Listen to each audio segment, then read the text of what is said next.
Hello, నా పేరు doctor పురు Dhawan. ఈరోజు మనం కిడ్నీ సిస్ట్స్ గురించి చాలా సరసమైనది మరియు మాట్లాడబోతున్నాము.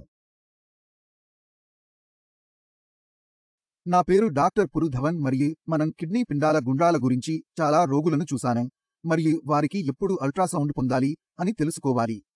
అల్ట్రాసౌండ్ చేయబడిన వారి రిపోర్ట్లో తిత్తులు ఉంటాయని రాశారు. అది వచ్చిన వారు ఆందోళన పడతారు. కిడ్నీ సిస్ట్ను ఈ వీడియోలో మనం అర్థం చేసుకోవడానికి ప్రయత్నిస్తాము. కాబట్టి మొదట మేము సాధారణ కార్టికల్ సిస్ట్ గురించి మాట్లాడతాము. మీ అల్ట్రాసౌండ్ రిపోర్ట్లో సాధారణ కార్టికల్ సిస్ట్ ఉంటే మీరు చింతించవలసినది కాదు. కారణం తిత్తులు మీ మూత్రపిండాలకు హాని కలిగిస్తాయి మాత్రమే పరిమాణం పెద్దదిగా ఉన్నప్పుడు. మరియు ప్రతి 3వ వ్యక్తికి సాధారణంగా కార్టికల్ సిస్ట్లు కనిపిస్తాయి. ఇది మన శరీరంలో ఉండే మాంసాల వంటిది. కానీ అది మూత్రపిండంలో చాలా పెద్దదిగా ఉంటే అది ఒత్తిడి కలిగిస్తుంది, కాబట్టి మూత్రపిండాలకు హాని కలిగిస్తుంది. ఇప్పుడు ప్రశ్న అది ఎంత పెద్దది అని ఉంది. అది కలిగించే పరిమాణం ఎంత ఉండాలి? మనం ఎక్కడ చింతించాలి మరియు ఎక్కడ చింతించకూడదు? కాబట్టి కిడ్నీ పరిమాణం 10 సెం.మీ. మీ మూత్రపిండాల మీద ఉన్న కిస్ట్ పరిమాణం 3 సెం.మీ కంటే పెద్దది అయితే మీరు కొంచెం ఆందోళన చెంది చికిత్స తీసుకోవాలి. కానీ మీ మూత్రపిండాల మీద ఉన్న కిస్సు పరిమాణం 10 సెంటీమీటర్ల లేదా 15 సెంటీమీటర్ల కంటే పెద్దవి అయితే మీరు కొనసాగాలి. కారణం కిస్ట్ పరిమాణం 30 సెంటీమీటర్ల కంటే పెద్దగుంటే మూత్రపిండం యొక్క 3వ భాగం కిస్ట్ను కప్పడం ప్రారంభిస్తుంది. మరింత పెరిగితే 5 సెంటీమీటర్లు లేదా 50 మిల్లీమీటర్లకు పెరిగితే కిడ్నీలో నష్టం కనిపిస్తుంది.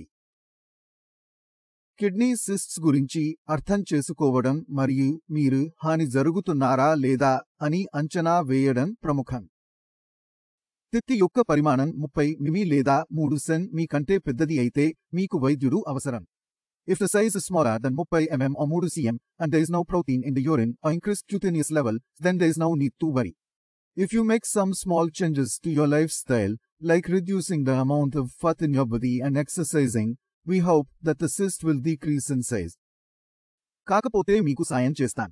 మనం చూసే రెండవ తిత్తి పాలిసిస్టిక్ మూత్రపిండాల వ్యాధి ఉన్న రోగికి ఉంది. పాలిసిస్టిక్ మూత్రపిండాల వ్యాధి అంటే ఏమిటి? We have displayed an image on your screen. ఈ కిడ్నీ గురించి మీరు అర్థం చేయడానికి ప్రయత్నించండి. దీనిలో అనేక సిస్ట్లు ఉన్నాయి, కొన్ని ప్రదేశాల్లో మరియు వెలుపల లోపల కూడా. ఈ కిడ్నీలో కిస్ట్ల వల్ల కిడ్నీ పరిమాణం పెరిగింది. సాధారణ కార్టికల్ తిత్తిలో మూత్రపిండాల పరిమాణం పెరగలేదు. ఆ కిడ్నీ పరిమాణం పెరిగింది, అలాగే అదిలో సిస్ట్లు ఉన్నాయి. ఉదాహరణకి ఇది ఒక మూత్రపిండం. నేను చాలా తప్పుడు ఉదాహరణ ఇస్తున్నాను. ఈ కిడ్నీ కంటే కనీసం కనిపిస్తుంది. దానిపై సిస్ట్లు ఉన్నాయి. కాబట్టి కిడ్నీ పరిమాణం అలాగే ఉంది. కానీ మూత్రపిండంలో కిస్ట్లు ఉంటే అది పైకి పెరిగిపోతుంది. మూత్రపిండం పెరుగుతుంది అని అర్థం. కాబట్టి కిడ్నీ పరిమాణం 12 సెంటీమీటర్ల కంటే ఎక్కువగా ఉంటే అదిలో చాలా సిస్ట్లు ఉన్నాయి. అప్పుడు అది పాలిసిస్టిక్ కిడ్నీ రోగంగా ఉంటుంది. పాలిసిస్టిక్ మూత్రపిండాల వ్యాధి ఒక జన్యువైన డిజీజ్ అయితే ఈ వ్యాధి జన్యుపరంగా తల్లిదండ్రుల నుంచి మనకు వస్తుంది. మీ పేరెంట్స్కి కిడ్నీ సిస్ట్ సమస్య ఉండవచ్చు. పాలిసిస్టిక్ మూత్రపిండాల వ్యాధి. దానివల్ల మీరు కూడా లోపల చూస్తున్నారు. ఇప్పుడు ఈ సిస్ట్ రూపొందినప్పుడు కిడ్నీలో తిత్తులు ఏర్పడి దానివల్ల రక్తాన్ని ఫిల్టర్ చేసే నెఫ్రాన్లు ప్రభావితమవుతాయి. వారి మీద ప్రెషర్ కూడా పడుతున్నది. ఇప్పుడు మన నెఫ్రాన్లు ఒత్తిడి మీద పనిస్తున్నాయి. వారు ఒత్తిడితో పనిచేస్తున్నప్పుడు ఒత్తిడి కొనసాగుతుంది. ఇంతకీ ఏం జరుగుతుంది? The small cysts, small blood vessels. Pressure వల్ల వారు సరిగా పని చేయలేకపోతున్నారు. నేను చూస్తున్నాను. క్రియేటిన్ స్థాయి, యూరియా స్థాయి పెరగడం ప్రారంభం అయింది. అల్ట్రాసౌండ్లో ఈ కిడ్నీ తిత్తులను చూసినప్పుడు 2 తిత్తులలో వేరు ఉంటుంది. సాధారణ కార్టికల్ తిత్తులు ఒక కనిపిని లైన్ రూపంలో ఉన్నాయి. మీరు స్క్రీన్ మీద చూడగలరు. ఇప్పుడు పాలిసిస్టిక్ కిడ్నీ రోగిని చూడండి. అతని కిడ్నీని చూస్తే రెండింటిలో వేరుకు పోల్చిన వ్యతిరేకం ఉంది. If you have been diagnosed with polycystic kidney disease, you need to start treatment right away. మీరు తెలుసుకున్నారు, మీ కిడ్నీ కిస్ట్ల చికిత్సను ప్రారంభించండి. సమస్య కూడా క్రియేటిన్ స్థాయి, యూరియా స్థాయి పెరగలేదు. మీ యూరియా ప్రోటీన్ పరిమితం లేదు, ఏమీ లేదు. కానీ తిత్తులు పెరిగేటివి మీకు తెలుసుకుని ఉండాలి. ఇది మీ కిడ్నీని పూర్తిగా పాడు చేస్తుంది, కానీ మరి ఆ అవసరం ఉంది. మొదటి రోజు నుండి అది చికిత్సకు తీసుకోండి. సాధారణ కార్టికల్ తిత్తిలో చికిత్స ఉంది. అవసరమైతే ఇస్తాం. అవసరం లేకపోతే మేము రద్దు చేస్తాము. లేదా మీరు ఏమైనా చికిత్స కావాలనుకుంటున్నారా? ప్రస్తుతం అవసరం లేదు. మీ జీవనశైలిలో ఏమి మార్చాలనుకుంటున్నారు? మీరు ఏ బరువు తగ్గించాలనుకుంటున్నారు? మేము మీకు చెప్పగలము. కాబట్టి 2 తిత్తుల మధ్య వ్యత్యాసాన్ని మీరు అర్థం చేసుకున్నారని నేను ఆశిస్తున్నాను.